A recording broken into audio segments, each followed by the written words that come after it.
মা, এবার কি হবে আমাদের? আমরা কোথায় থাকবো? জানি না রে মা, কিছু জানি না। আমার ভাগ্যটা কেন এত খারাপ। টোনা, টোনা কেন আমাদের রেখে চলে গেলে? দেখো টোনা, দেখো এখন আমাদের কি পরিণতি হয়েছে। আমরা যে মামির রাস্তায় নেমেছি। মা গো, আমি আর থাকতে পারছি না। আমার যে বড্ড খিদে পেয়েছে। সেই কাল রাত থেকে আমি না খেয়ে আছি। এবার মনে হচ্ছে খাবার না খেলে আমি মরেই যাব। না রে মা, না, এভাবে বলিস না। তোর কিচ্ছু হবে না মা, কিচ্ছু হবে না। চল রে মা, এখানে বসে না থেকে আমরা বনে ফল খুঁজি। হ্যাঁ মা, চলো। এই বলেই টুনি টুকি বনে ফল খোঁজার উদ্দেশ্যে উড়তে থাকে। অন্যদিকে বনের গভীরের এক কোণে একটা তান্ত্রিক পরীকে গাছের সাথে বেঁধে রেখে বলতে থাকে, দে দে বলছি, তোর জাদুই কাঠি আমাকে দিয়ে দে। শয়তান তান্ত্রিক, আমি মরে গেলেও তোকে জাদুকাঠি দিব না। ছেড়ে দে, ছেড়ে দে বলছি, ছেড়ে দে আমাকে। হা হা হা হা হা, বোকা পরি, তোকে তো আমি ছাড়ার জন্য বাঁধিনি রে। তোর জাদু কাঠি নিব, তারপর আমি নিজে তোকে মেরে ফেলবো।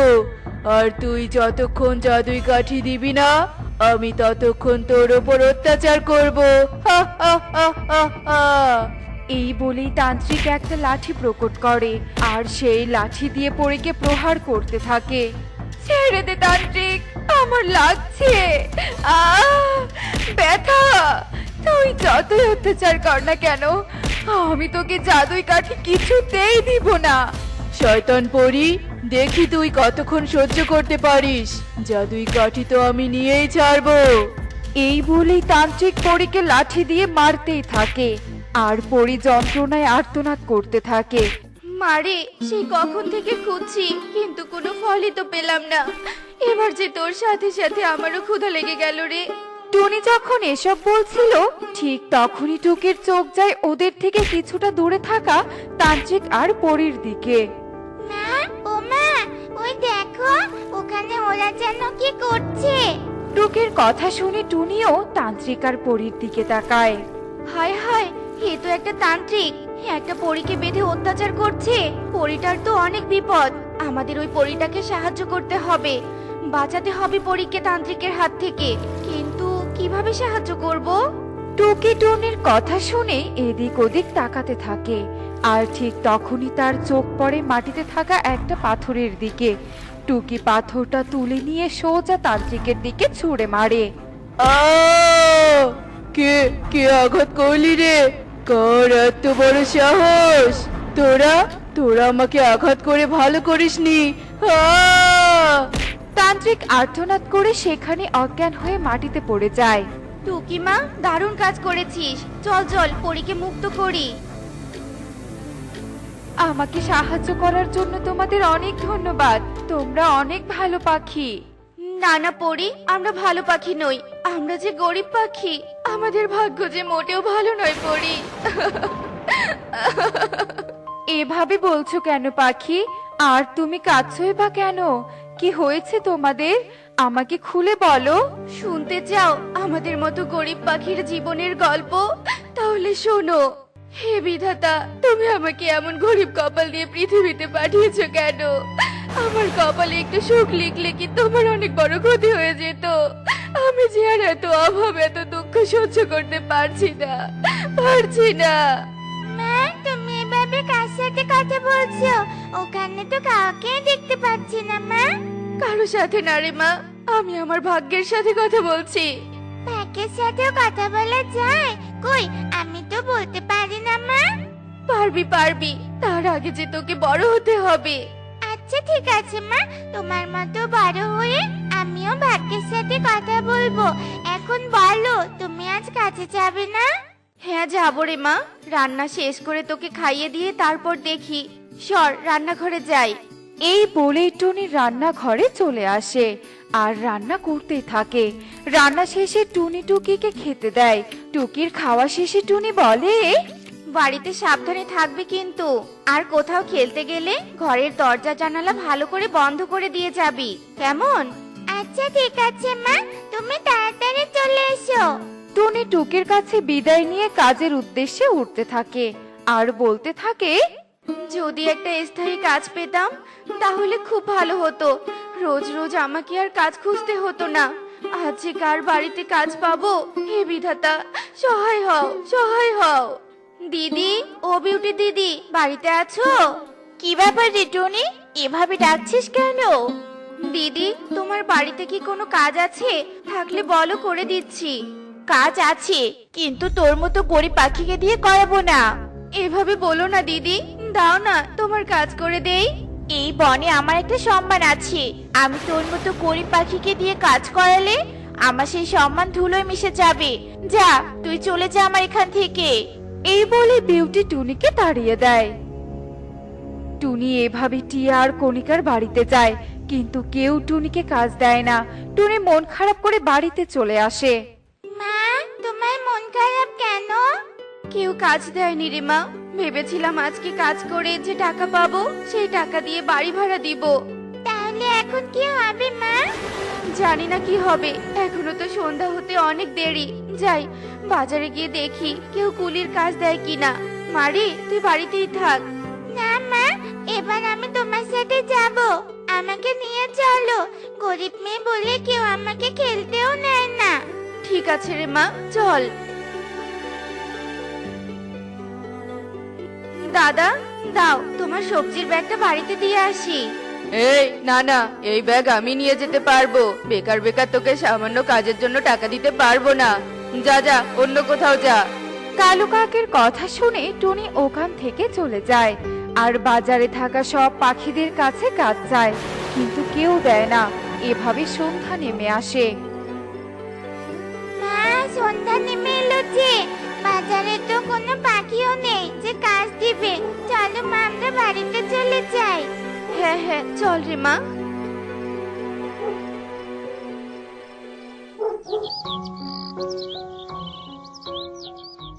টুনি, আয় টুনি। ইগল দাদা, তুমি এত সকালে আমার বাড়িতে কেন এসেছো? কোনো দরকার আছে নাকি? আমার ঘরে ভাড়া থেকে আমাকে প্রশ্ন করছিস? আমি কোন দরকারে এসেছি? ওরে, আমি ভাড়া নিতে এসেছি। দে, পুরো 5 মাসের বাড়ি ভাড়া দে। দাদা, আমার কাছে কোনো টাকা নেই। তুমি আমাকে আর কয়টা দিন সময় দাও, আমি তোমার সব টাকা পরিশোধ করে দিব। আমি আর কোনো সময় দিতে পারবো না। ভাড়া দিতে যখন পারবি না, তোকে আর এই ঘরে রাখবো না। আমার নতুন ভাড়াটিয়া পাখি আছে। না না দাদা, আমাকে তাড়িয়ে দিও না। এই বনে আমার যে আর যাওয়ার কোনো জায়গা নেই। তুই সোজা কথার পাখি না, দাঁড়া, তোকে দেখাচ্ছি মজা। এই বলে ইগল টুনির ঘরে প্রবেশ করে টুনির সব আসবাবপত্র বাইরে ছুঁড়ে ফেলে দিতে থাকে। না না দাদা, দয়া করো, দয়া করো, তোমার পায়ে পড়ি দাদা, এমনটা করো না।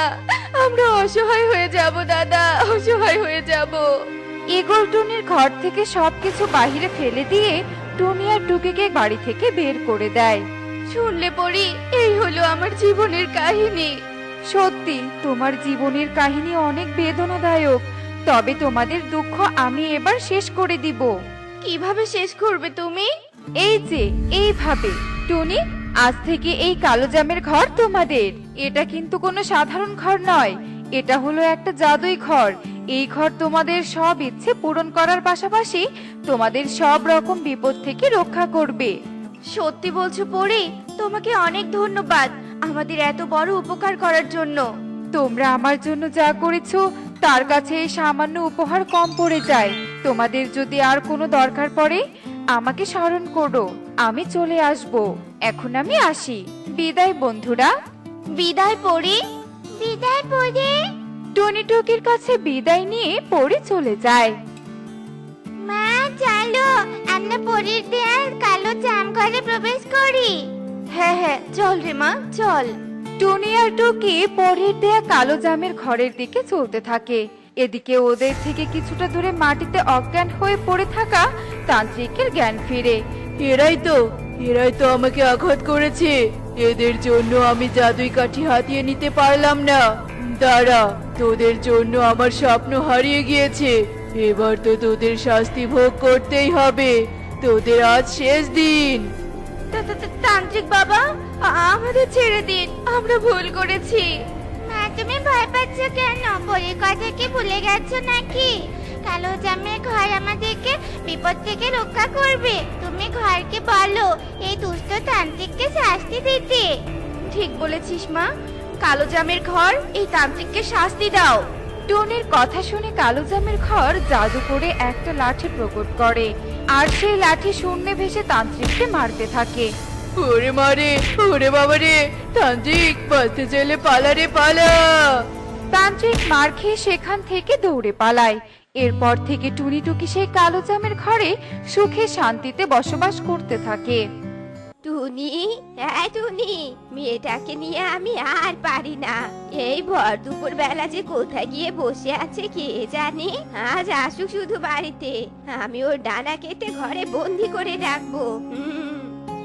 কি গো টুনির মা, কি হয়েছে? এত চিৎকার কেন করছো গো? ভর দুপুর বেলাতে তো তোমার চিৎকারে আর বাড়িতেই থাকা যাচ্ছে না। আর বলো না গো, মেয়েটাকে কোথাও খুঁজে পাচ্ছি না। কাজের বেলা চিৎকার করে মরবো, কিন্তু তার পাত্তা পাবো না। আর অসময়ে ঠিকই বাড়িতে থাকবে জানো।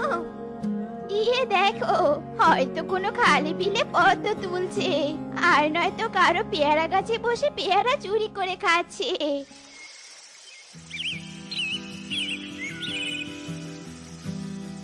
না গো মাসিমা, আমি পেয়ারা নয়, আমি তো আম চুরি করেছি। খাবে তুমি? নাও নাও, একটু খেয়ে দেখো, ভারী মজার আম। তোর ওসব চুরি করা আম খেয়ে আমি আমার পাপের বোঝা একদম বাড়াতে চাই না। আমি বরং এখন যাই।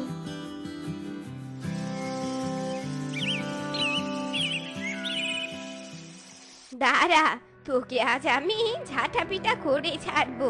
তোকে কতদিন বলেছি অন্যের কাছে জিনিসে কখনোই হাত লাগাবি না, তবুও তো লজ্জা হয় না রে। হ্যাঁ ও মা, আমার সোনা মা, আমার লক্ষ্মী মা তো তুমি।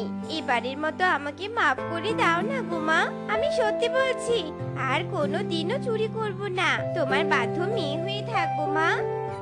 আচ্ছা ঠিক আছে ঠিক আছে, এবারের মতো তোকে আমি ক্ষমা করে দিলাম, কিন্তু এরপরেও যদি কোনোদিন এমনটা করিস তাহলে তোকে একেবারে শ্বশুর বাড়িতে পাঠিয়ে দিব, বুঝেছিস? হয়েছে হয়েছে, আমাকে আর ভয় দেখাতে হবে না। এবার নাও তো, আমার জন্য খাবার রেডি করো। সেই সকালে একটু খেয়েছিলাম কি না খেয়েছিলাম, ক্ষুধায় এখন আমার পুরো পেট একদম চোচো করছে মা। মিনু টুনির জন্য খাবার বাড়তে যায়। এদিকে টুনি জানালার পাশে বসে বাহিরে আনমনে দেখতে থাকে। এমন সময় সুখী পায়রা চিৎকার করতে থাকে, আমার ছানা হারিয়ে গিয়েছে। আমার মেয়েটাকে তোমরা আমার কাছে ফিরিয়ে দাও, ফিরিয়ে দাও আমার মেয়েটাকে।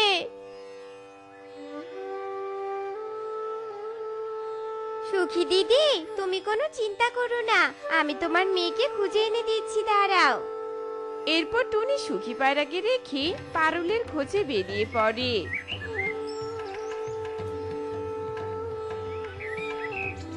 ওই তো পারুল, কিন্তু কালুর সাথে কেন? তার মানে কালু পারুলকে অপহরণ করেছে? আচ্ছা ঠিক আছে, দাঁড়া, আমি তোকে দেখাচ্ছি মজা, শয়তান কালু। এরপর টুনি কিছু গাছের পাতা ছিঁড়ে নিয়ে পাহাড়ের চূড়ায় ওঠে। কালু দাদা, ও কালু দাদা, তুমি এখানে কি করছো গো? আমি তোমাকে কত জায়গায় খুঁজলাম আমার কথা বলবো বলে, কিন্তু কোথাও তোমাকে আমি খুঁজেই পেলাম না জানো। আরে টুনি যে, তা কি বলবি বল, আমার কান তো খোলাই আছে, আমি তোর সব কথাই শুনতে পাচ্ছি, বল। আসলে আসলে তোমাকে যে আমার ভীষণ ভালো লাগে।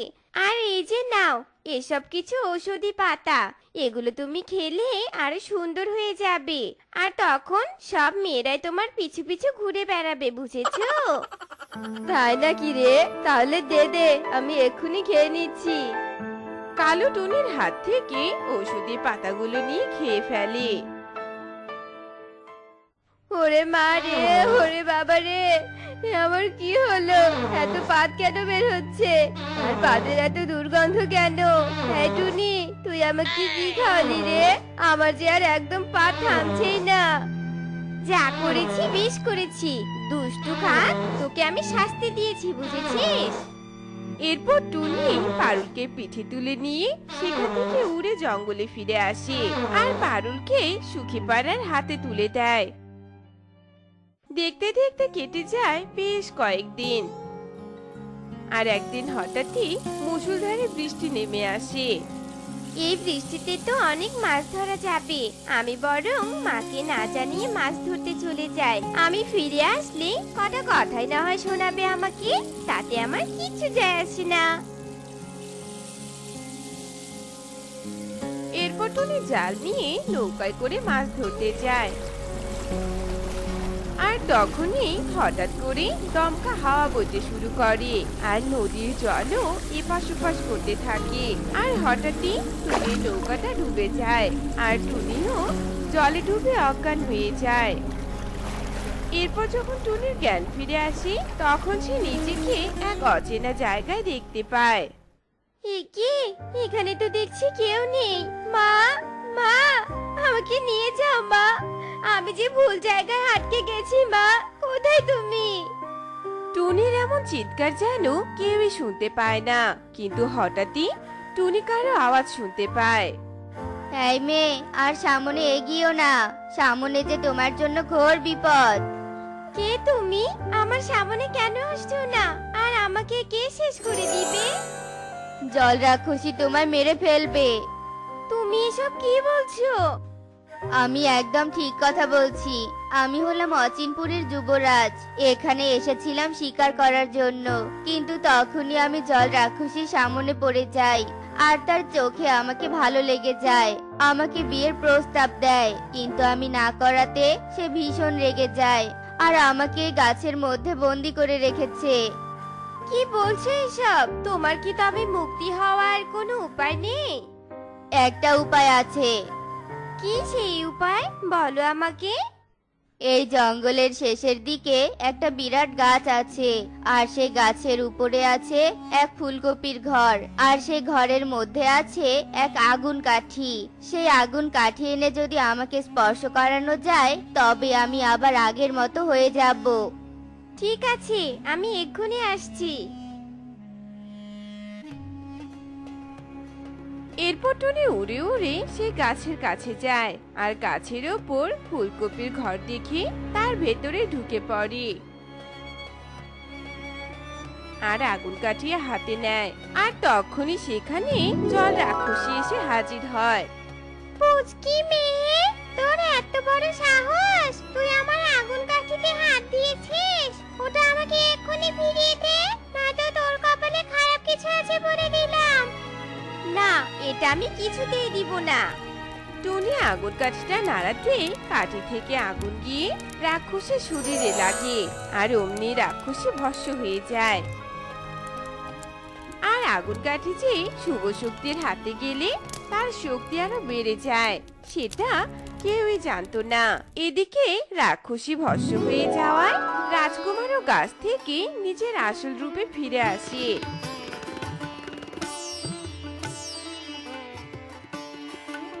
তোমাকে অনেক ধন্যবাদ, চলো তোমাকে বাড়ি পৌঁছে দেই। ঠিক আছে রাজকুমার, চলো। এরপর দুজনে নিজেদের জায়গায় ফিরে যায় আর সবাই সবার মতো করে সুখে দিন কাটাতে থাকে। বনে প্রচুর বৃষ্টি বাতাস বইতে শুরু করে। টুনি তার মেয়ে টুকি সহ ঘরে বসে জানালা দিয়ে বাইরের বৃষ্টি দেখতে থাকে। মা, বাইরে অনেক বাতাস হচ্ছে, যদি আমাদের ঘরটা ভেঙে যায় তখন কি হবে? আমার যে অনেক ভয় লাগছে মা। মারে, আমাদের ঘরটা অনেক মজবুত, ভয় পাস না, ঘর ভাঙবে না সোনা। ওরা আবারও বৃষ্টি দেখতে থাকে। অন্যদিকে বাতাসের কারণে যোগু কাকার কণিকার ঘরটা দুলতে থাকে। যোগ্য, তোমাকে কত করে বলেছিলাম অলসের মতো বসে না থেকে ঘরটা মেরামত করো, কিন্তু তুমি আমার কথা শোনোনি। আমার মনে হচ্ছে ঘরটা এক্ষুনি ভেঙে যাবে। কণিকা, বক বক করো না তো, চলো তাড়াতাড়ি বাইরে যাই, নয়তো ঘরের নিচে চাপা পড়ে এক্ষুনি মরতে হবে। যজ্ঞ কণিকা ঘর থেকে বাহিরে বের হয়, আর সাথে সাথে ওদের ঘরটা ভেঙে মাটিতে পড়ে যায়। কণিকা বৃষ্টিতে ভিজতে ভিজতে বলতে থাকে, যজ্ঞ দেখো, ছোট্ট টুনি ঘরে আরাম করে বসে আছে। এই টুনি সুখ আমার আর সহ্য হচ্ছে না। চলো যজ্ঞ, আমরা এক্ষুনি ওর ঘরটা দখল করব। হ্যাঁ হ্যাঁ চলো, এইভাবে বৃষ্টিতে ভিজলে আমার ঠান্ডা লেগে যাবে।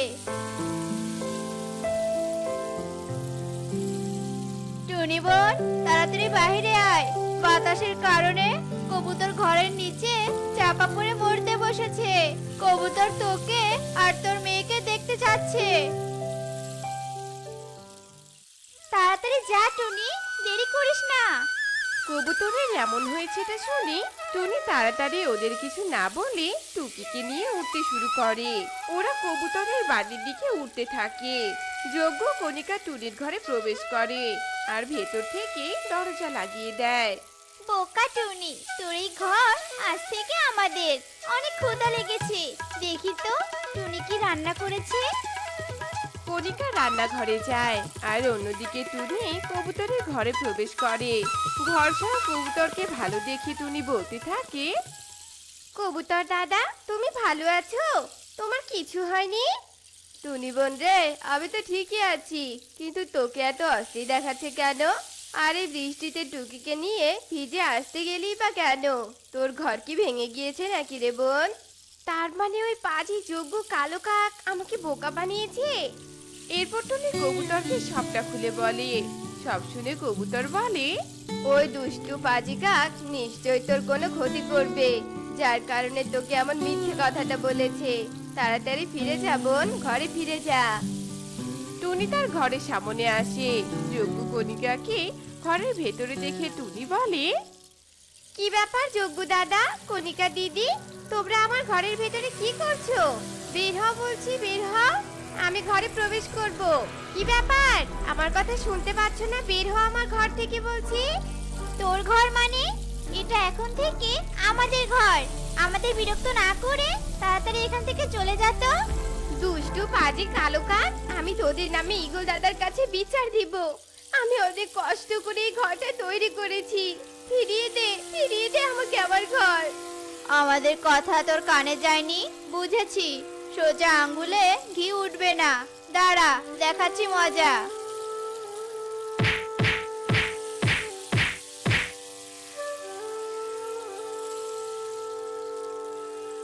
সৃষ্টিকর্তা, তুমি ওই পাজি কাককে কঠোর শাস্তি দিও। এই বৃষ্টিতে ছোট ছানাকে নিয়ে এবার আমি কোথায় যাব, কি খাবো? টুনি যখন কাঁদছিল তখনই ওখানে মেঘ আসে। মেঘ টুনিকে কাঁদতে দেখে বলতে থাকে, কি ব্যাপার টুনি, তুমি এমন করে কাঁদছো কেন? কি হয়েছে আমাকে বলো তো। টুনি মেঘকে সবটা খুলে বলে, আমার আজ অনেক তাড়া আছে, নয়তো পাজি কাককে কঠোর শাস্তি দিতাম। তুমি কেঁদো না, আমি এক্ষুনি বৃষ্টি থামিয়ে দিচ্ছি। তোমাকে অনেক ধন্যবাদ মেঘ বন্ধু, আমাকে সাহায্য করার জন্য। আমার কাজই তো অসহায় ভালো পাখিদের সাহায্য করা।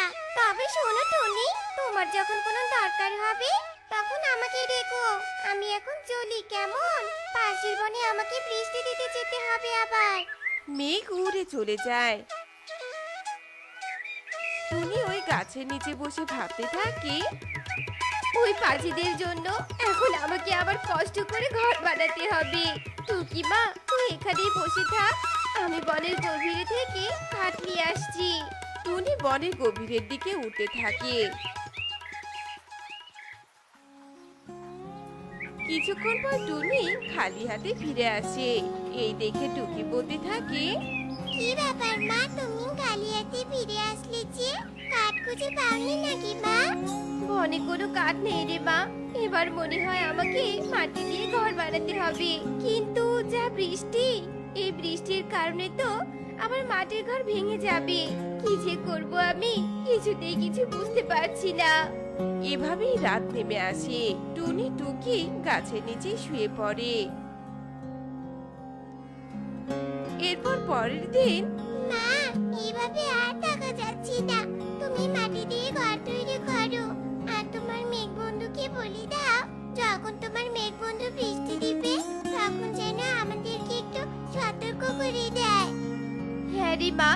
ঠিকই বলেছিস, আমি এক্ষুনি মেঘ বন্ধুকে ডাকছি। টুনি তার মেঘ বন্ধুকে ডাকে। মেঘ টুনির সামনে চলে আসে, আর টুনি মেঘকে সবটা খুলে বলে। সবই তো বুঝতে পেরেছি টুনি, তুমি মাটি দিয়ে ঘর তৈরি করো বন্ধু। আমি যখন বৃষ্টি দিব তখন আমি তোমাকে বলবো, যাতে করে তুমি তোমার মাটির ঘরকে রক্ষা করতে পারো। আর শোনো, কাউকে ভয় পাবে না কিন্তু, এখন থেকে সব সময় আমি তোমার পাশে আছি। এরপর মেঘ চলে যায়। টুনি মাটি দিয়ে ঘর তৈরি করে, আর সেই মাটির ঘরে অনেক সুখী দিন কাটাতে থাকে। এভাবে আরো কিছুদিন কেটে যায়। একদিন টুকি টুনিকে বলতে থাকে, মা, আমার না অনেক সিঙ্গারা খেতে ইচ্ছে করেছে, তুমি আমাকে কবুতর কাকার দোকান থেকে সিঙ্গারা এনে দাও তো মা। হয়েছে হয়েছে, আর কাকুতি মিনতি করতে হবে না, আমি এক্ষুনি যাচ্ছি, তুই ঘরেই থাকবি কিন্তু রে মা।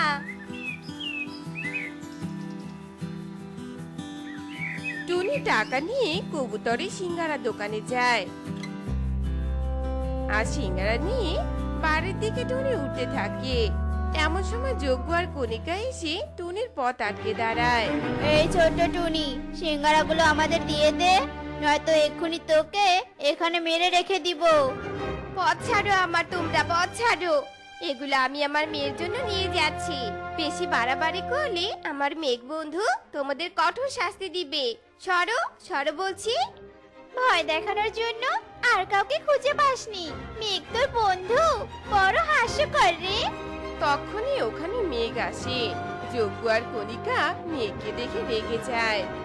ও, তোরা আমার বন্ধুর ঘর দখল করেছিলি তাই না? আজ আমি তোদের ছাড়বো না। যজ্ঞ, এই মেঘ তো সত্যি টুনির বন্ধু, চলো পালাই, নয়তো বজ্রপাত দিয়ে আমাদের মেরে ফেলবে। মেঘ কিছু বলার আগেই ওরা ওখান থেকে ছুটতে পালিয়ে যায়, আর টুনিও মেঘের কাছ থেকে বিদায় নিয়ে ঘরে ফিরে আসে। যজ্ঞ আর কণিকা তার ঘরে বসে বলতে থাকে, কত বড় সাহস ওই টুনির, মেঘকে দিয়ে আমাদের ভয় দেখানো। যজ্ঞ, কিছু একটা করো, যাতে ওই টুনি মেঘ বন্ধুকে অবিশ্বাস করে, ওদের মাঝে ভুল বোঝাবুঝি হয়, আর ওদের বন্ধুত্ব নষ্ট হয়ে যায়। পেয়েছি বুদ্ধি, আমি এক্ষুনি গিয়ে মেঘকে মিথ্যে বলবো যে টুনির বৃষ্টি দরকার, বৃষ্টি না দিলে টুনির জমি সব ফসল নষ্ট হবে। মেঘ টুনি মন রাখার জন্য বৃষ্টি দিবে, আর টুনির মাটির ঘর ভেঙে যাবে, টুনি আর মেঘের বন্ধুত্ব নষ্ট হবে। হা হা হা।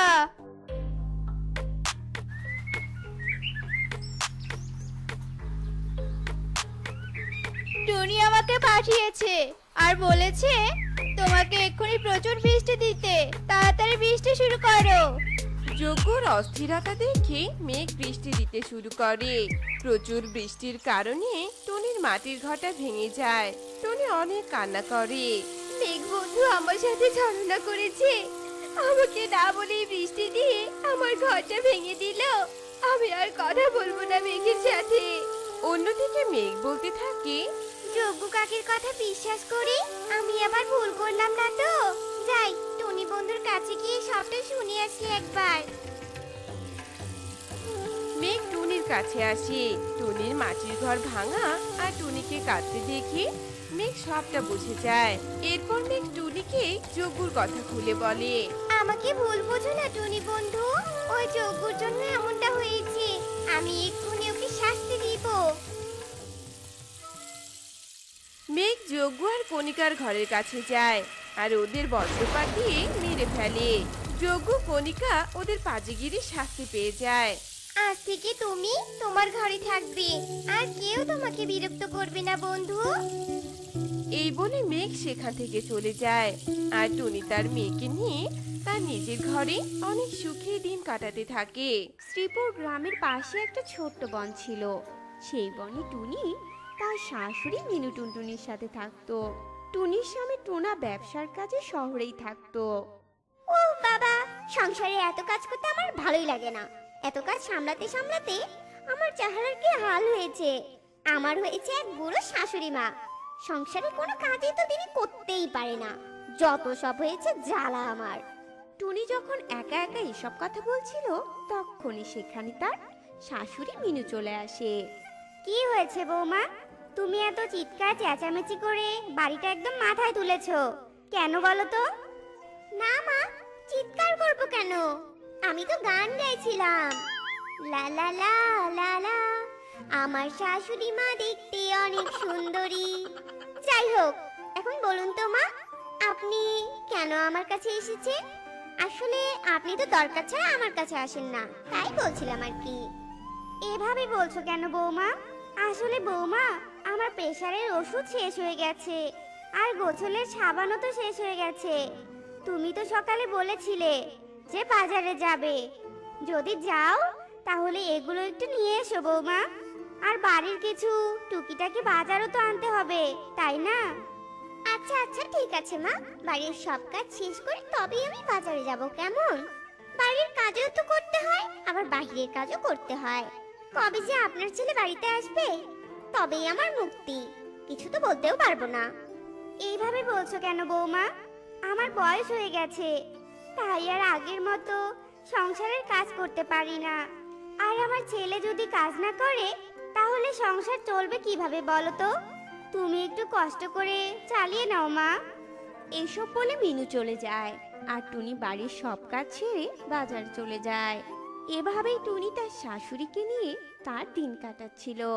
একদিন টুনি হঠাৎ করে অসুস্থ হয়ে পড়ে, এসে বাড়ির কোনো কাজই করতে পারে না। টুনি সারা দিন বিছানায় শুয়ে থাকে, আর শুয়ে শুয়ে ভাবে, ইস, এই অসুস্থতা আর ভালো লাগে না। এমন যদি কিছু থাকতো যেটা খেলে আমি আর কখনো অসুস্থই হব না। তোর এসব আমি কি ভাবছি, তা আবার হয় নাকি? টুনি এসব ভাবতে ভাবতে ঘুমিয়ে পড়ে, আর টুনি ঘুমিয়ে ঘুমিয়ে স্বপ্নের দেশে চলে যায়। ও মা, এটা আমি কোথায় এলাম? এ তো দেখি সাবানের রাজ্য, চারিদিকে শুধু সাবান সাবান আর সাবান। আরে বাহ, এখানে দেখি সাবানের গাছও আছে, কি সুন্দর সুন্দর রঙিন সাবান ধরে আছে। বাবা, সাবানগুলো দেখতে তো চকলেটের মতো লাগছে, মনে হচ্ছে টপ করে পেরে নি, গপ করে গিলে ফেলি। টুনি যখন এসব বলছিল তখনই সেখানে এক সাবান পরি চলে আসে, আর টুনিকে দেখে বলে, আরে বাহ, আমাদের সাবান রাজ্যে পাখির আগমন, স্বাগতম তোমাকে পাখি। তা তুমি আমাদের রাজ্যে কিভাবে এলে?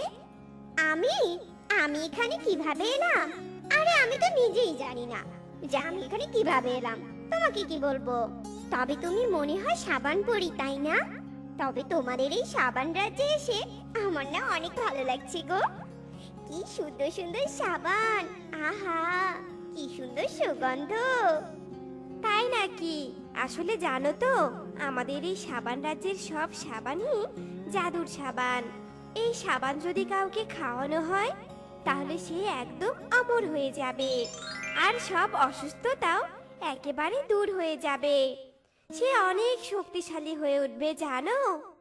সাবান পরীর মুখে এই কথা শুনে টুনি চিৎকার করে বলতে থাকে, সাবান খেলে আমি অমর হয়ে যাব, সাবান খেলে আমি অমর হয়ে যাব, আমি সাবান খাবো, সাবান খাবো, আমি সাবান খাবো। সাবান পরি, তুমি আমাকে সাবান দাও, কি গো সাবান দাও। টুনির এমন চিৎকার শুনে পাশের ঘর থেকে শাশুড়ি চলে আসে। কি হয়েছে বৌমা, তুমি এমন চিৎকার করছো কেন? আর তুমি এসব কি আবল তাবল বলছো বলো তো? সাবান খাবে মানে? এসব বলে মিনু টুনিকে জাগাতে থাকে, আর মিনুর ডাক শুনে টুনি জাগ্রত হয়ে বলে, আরে মা, আপনি এখানে কেন? সাবান পরি কোথায়? সাবান পরি, সাবান পরি, আমাকে সাবান দাও, আমি সাবান খাবো। মা, আমি সাবান খাবো, আমাকে সাবান এনে দিন। মা, আমাকে সাবান এনে দিন, আমি সাবান খাবো মা। আরে বৌমা, তুমি পাগল হলে নাকি বলো তো? সাবান কেউ খায় নাকি? হ্যাঁ, তুমি হয়তো স্বপ্ন দেখছিলে। না মা, আমি সত্যি বলছি, আমাকে সাবান পরি বলেছে সাবান খেলে আমি অমর হব, আর আমার কোনো অসুস্থতা থাকবে না। দূর পাগলি একটা, আসলে তুমি তো অসুস্থ, তাই এমন ভুলভাল স্বপ্ন দেখছো। এখন হাত মুখ ধুয়ে এসো তো, খাবার খাবে। এসব বলে মিনু চলে যায়, কিন্তু টুনি মিনুর কথায় কান্না দিয়ে সাবান পরীর কথা মতো তাদের বাথরুমে রাখা সাবান চুপি চুপি খেয়ে ফেলে। আর এইদিকে মিনু গোসলের জন্য এসে সাবান খুঁজতে থাকে। বৌমা, বৌমা, সাবানটা কোথায় গেল বলো তো? সেদিনই তো নতুন সাবান নিয়ে আসা হলো, আর আজই শেষ হয়ে গেল। আরে আমি কি জানি মা, সাবান কোথায় গেল? চিল এসে নিয়ে গেছে মনে হয়। আচ্ছা বৌমা, তুমি আবার সাবানটা খাওনি তো? আমাকে মিথ্যে কথা বলছো না তো তুমি? দেখো, সাবান খাওয়া কিন্তু একদমই ঠিক না, পেটের সমস্যা হবে তোমার। আরে না মা, আমি কেন সাবান খাবো? আপনি তো আমায় নিষেধ করেছেন। আমি তো আপনার বাধ্য বৌমা, তাই না? আপনার কথা কি আমি ফেলতে পারি শাশুড়ি মা? টুনি মুখে সেখানে না করলেও সে কিন্তু সাবান খেত। একদিন সাবান খেতে খেতে টুনি বলে, সাবান খেতে কি কষ্ট! সাবান খেতে তো একটুও ভালো না, বমি পাচ্ছে। কিন্তু সাবান তো আমাকে খেতেই হবে। অমর হওয়ার জন্য সাবানই আমার একমাত্র ঔষধ। টুনি প্রতিদিনই এসব বলতো আর প্রতিদিনই চুরি করে সাবান খেত আর শাশুড়িকে ভুলভাল বোঝাতো। এভাবেই বেশ কয়েকদিন কেটে যায়। টুনি সাবান খাওয়ার জন্য পাগল হয়ে যেত। এক পর্যায়ে টুনি আশেপাশের বাড়ি থেকেও সাবান চুরি করে এনে খেত। টুনির এমন আজব কাহিনী দেখে জঙ্গলের সবাই টুনির নামে মিনুর কাছে বিচার নিয়ে আসে। কি গো মিনু বৌদি, তুমি এ কেমন সাবান খাওয়া বউ এনেছো গো বলো তো? তোমার ছেলের বউ তো আমাদের সবার বাড়ি থেকে সাবান চুরি করে এনে খেয়ে ফেলছে। তা বলি, সাবানগুলো কি তোমার ছেলে কিনে দিয়েছে আমাদের, যে তোমার বউকে পাঠিয়েছো সাবান খেতে? কি বলছো তুমি কণিকা? আমার বৌমার তো সাবান খাওয়ার কথা না, তোমরা হয়তো ভুল দেখেছো। আমার চোখ না হয় অন্ধ, সেটা বুঝলাম। তাহলে কি জঙ্গলের সবারই চোখ অন্ধ হয়ে গেছে? যাই হোক, শোনো মিনু বৌদি, তোমার বউকে সাবধান করে দিও। তারপর ধরা পড়লে আমরা ওকে কিন্তু পুলিশে ধরিয়ে দিব বলে দিলাম। এসব বলে জঙ্গলের সব পাখিরা চলে যায় আর মিনু রেগে তার বৌমার ঘরে যায় আর গিয়ে দেখে, ও মা গো, ওরে বাবা গো, পেটটা যে ভীষণ ব্যথা করছে। মরে গেলাম গো, আর বাঁচবো না আমি। ও বাবা গো, মরে গেলাম গো, কেউ আমাকে বাঁচাও। কি ব্যাপার বৌমা, তোমার পেট ব্যথা করছে কেন? ও বুঝেছি, তার মানে সবার কথাই সত্যি। তুমি সাবান খেয়েছো তাই না বৌমা? এত করে তোমার নিষেধ করলাম, তারপরও তুমি সাবান খেলে বৌমা। এখন দেখো তো কেমন লাগে। এসব বলে মিনু টুনিকে ডাক্তারের কাছে নিয়ে যায় আর ডাক্তারকে টুনি সব কথা খুলে বলে। ডাক্তার টুনিকে ব্যথা কমানোর ইনজেকশন দেয়, এতে টুনি কিছুটা স্বাভাবিক হয়। তখন ডাক্তার টুনিকে বলে, দেখুন টুনি, স্বপ্ন হলো একটা কাল্পনিক বিষয়, তাই স্বপ্ন দেখে সেটা বাস্তবে পরিণত করা একদম উচিত নয়। আর সাবানে তো প্রচুর ক্ষার, এই ক্ষারের জন্যই আপনার পেটে ব্যথা হচ্ছে। আপনি আর কখনো এমন করবেন না, এতে করে আপনার মা হওয়ার সম্ভাবনাও কমে যেতে পারে। আর এখন ভয়ের কোনো কারণ নেই। এই বলে ডাক্তার কিছু ঔষধ লিখে দেয়। তখন মিনু বলে, কি গো আমার সাবান খাওয়া বৌমা, আরো সাবান খাবে? চলো এবার তোমাকে আরো সাবান কিনে দেই। না না না মা, আমার ভুল হয়ে গেছে। আরো সাবান? আমি সাবানের মুখও দেখবো না। আমি আর সাবান খাবো না মা, আমার উচিত শিক্ষা হয়েছে।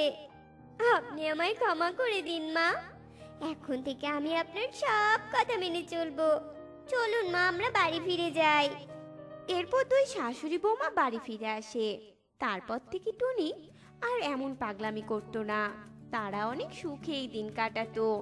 বন্ধুরা, আমরা এই গল্প থেকে এটাই শিখতে পাই যে স্বপ্ন হলো একটা কাল্পনিক বিষয়, তাই স্বপ্ন দেখে আমাদের এমন কোনো কাজ করা উচিত নয় যার জন্য আমাদের বিপদের সম্মুখীন হতে হয়। তাই সব সময় আমাদের বাস্তবতাকে মেনে চলতে হবে আর গুরুজনদের কথাও মেনে চলতে হবে। আমাদের আজকের গল্পটি তোমাদের কাছে কেমন লেগেছে তা কমেন্টে জানাতে ভুলো না কিন্তু।